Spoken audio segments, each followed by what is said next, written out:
নমস্কার বন্ধুরা, মন্দিরা রান্নাঘরে সকলকে স্বাগত জানাই। আজকে বানাবো সবজি ভর্তা। তার জন্য কি কি সবজি নিয়েছি সিম, বরবটি আর পটল। পটলের পরিবর্তে কেউ ঝিঙেও আপনারা চাইলে নিতে পারেন, কেউ সিমের পরিবর্তে লাউয়ের খোসাও ব্যবহার করতে পারেন। আমি এখানে 3 রকমের সবজি নিয়েছি। 3 রকমের সবজিটাকে ভালো করে কেটে ধুয়ে নেব। চলুন তাহলে কেটে নেওয়া যাক। কিন্তু আগে থেকে সবজিগুলো কেটে রেখেছি। সিম, পটলের গাটাকে একটুখানি কুড়িয়ে ফেলে তারপরে টুকরো টুকরো করে নিয়েছি। আর এইভাবে আমি বরবটিগুলো কেটে নিয়েছি। দেখতেই পাচ্ছেন আমি এইভাবে করে টুকরো টুকরো করে নিয়েছি। তার সাথে নিয়েছি পেঁয়াজ কুচি করে নিয়েছি, আর চিংড়ি মাছ কয়েক টুকরো চিংড়ি মাছও নিয়েছি। এটা অপশনাল, কেউ দিতে চাইলে দিতেও পারেন, নাও দিতে পারেন। তার সাথে নিয়েছি শুকনো লঙ্কা, কাঁচা লঙ্কা আর রসুনটাকে পুড়িয়ে নিয়েছি। আমি এখানে রসুন পুড়িয়ে ব্যবহার করব, কেউ চাইলে কাঁচা রসুনও কিন্তু ব্যবহার করতে পারেন।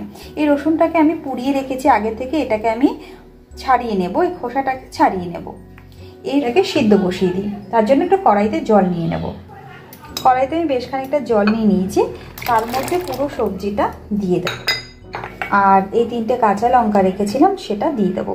এখানে বলে রাখি, ঝালটা আপনাদের পছন্দ মতন কম বেশি করে কিন্তু দিতে পারেন। এবার এটাকে আমি সিদ্ধ বসিয়ে দেবো। চলুন তাহলে সিদ্ধ করে নিই। সবজি কিন্তু সিদ্ধ হয়ে গেছে। আমি একটাখানি হাতে চেপে দেখিয়ে দিচ্ছি সবজিটা পুরো সিদ্ধ হয়ে গেছে। এবার জল ঝরিয়ে নিয়ে নেব। কাদের কাদের ভর্তা খেতে ভালো লাগে অবশ্য করে আমাকে কমেন্ট করে জানাবে বন্ধুরা। গরম গরম ভাতে ভর্তা হলে আর কিচ্ছু লাগবে না। রসুন ছাড়িয়ে নিয়েছি, তার সাথে শুকনো লঙ্কাগুলো একটু পুড়িয়ে নিয়েছি। এবার মিক্সি জারের মধ্যে পুরোটা দিয়ে দেবো। আমি এখানে শুকনো লঙ্কা ব্যবহার করেছি পোড়া, কেউ চাইলে এমনিও ব্যবহার করতে পারেন। চিংড়ি মাছ দিয়ে দেবো আর সিদ্ধ করা সবজি দিয়ে দেবো। একটু একটু করে দিয়ে পেস্ট করে নেবো মিহি করে। কেউ চাইলে জল লাগলে অল্প একটু জল দিয়েও পেস্ট করতে পারেন। পুরোটা কিন্তু এভাবে মিহি করে একটা পেস্ট বানিয়ে নেব। চলুন তাহলে। মিহি কিন্তু পেস্ট হয়ে গেছে, দেখতেই পাচ্ছেন। এবার আমি কড়াইতে তেল দিয়ে দেবো, সর্ষের তেল। সর্ষের তেলটা গরম হলে শুকনো লঙ্কা দিয়ে দেবো, তার সাথে দিয়ে দেবো পেঁয়াজ কুচি। পেঁয়াজটা কুচি দিয়ে আরেকটু লাল লাল করে ভাজবো। পেঁয়াজ থেকে একটু সুন্দর গন্ধ বেরোলে পেঁয়াজটা নরম হওয়া পর্যন্ত ওয়েট করবো। এখানে কেউ চাইলে একটু রসুন কুচিও ব্যবহার করতে পারেন, আর ঝাল যদি পছন্দ করেন এখানে একটুখানি কাঁচা লঙ্কা কুচিও ব্যবহার করতে পারেন।